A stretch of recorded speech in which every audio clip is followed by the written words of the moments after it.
बेटा देखिए यहाँ पर क्या था आपके पास कि 2 लिक्विड थे। दोनों लिक्विड दोनों के नाम गिवन है आपको ए एंड बी, है ना? ये 2 लिक्विड थे। इनको मिला करके आपने 2 सॉल्यूशन बनाए।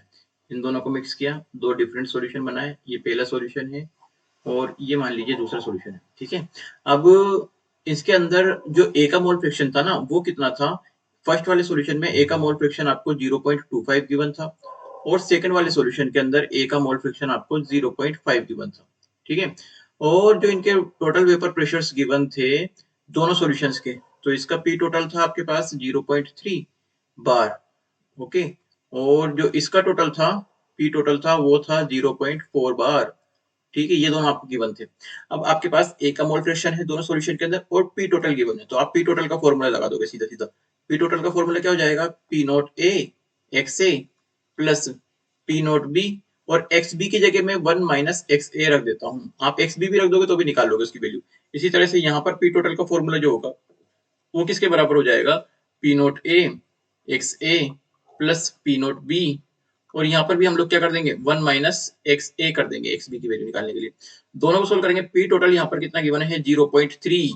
यहाँ पर पी नॉट ए की वैल्यू हमको नहीं पता, एक्स ए की वैल्यू 0.25, तो 0.25 into P naught A plus a 1 minus x a कितना हो जाएगा?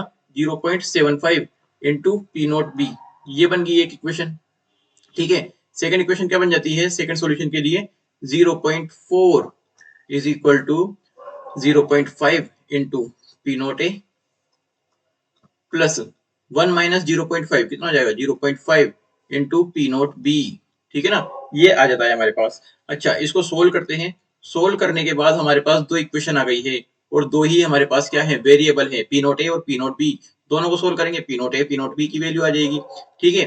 कैसे सोल्व करना है? कैसे सोल्व करना है? तो सबसे पहले मैं क्या करता हूँ, इक्वेशन 1 को 2 से मल्टीप्लाई कर देता हूँ और इक्वेशन 1 को 2 से मल्टीप्लाई, मतलब नंबर 2 से मल्टीप्लाई करना है, इक्वेशन 2 से मल्टीप्लाई नहीं करना। तो मैं क्या करता हूँ, यहीं पर लिख देता हूँ मैं। इक्वेशन 1 को मैंने 2 से मल्टीप्लाई किया और उसके अंदर से मैंने क्या किया?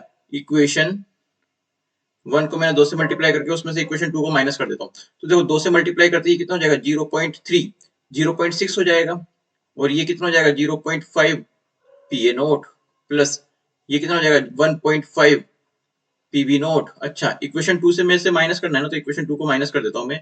यहाँ पर 0.4 आ जाएगा, यहाँ पर 0.5 P A naught plus 0.5 P B naught, ये आ जाता है।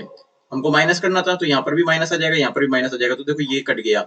1.5 में से 0.5 गया तो कितना बचा? मैं इसको यहाँ पर सोल्व करके लिखता हूँ। तो 1.5 पीबी नोट में से 0.5 पीबी नोट गया, कितना बच जाएगा? पीबी नोट बच जाएगा ओनली, ठीक है ना? 1 पीबी नोट बचेगा और 0.6 माइनस 0.4 करेंगे तो 0.2 बचेगा। तो यानी कि प्योर बी का जो वेपर प्रेशर आएगा, प्योर बी का, वो कितना हो जाएगा? 0.2 बार आ जाएगा, है ना? ये बार आएगा।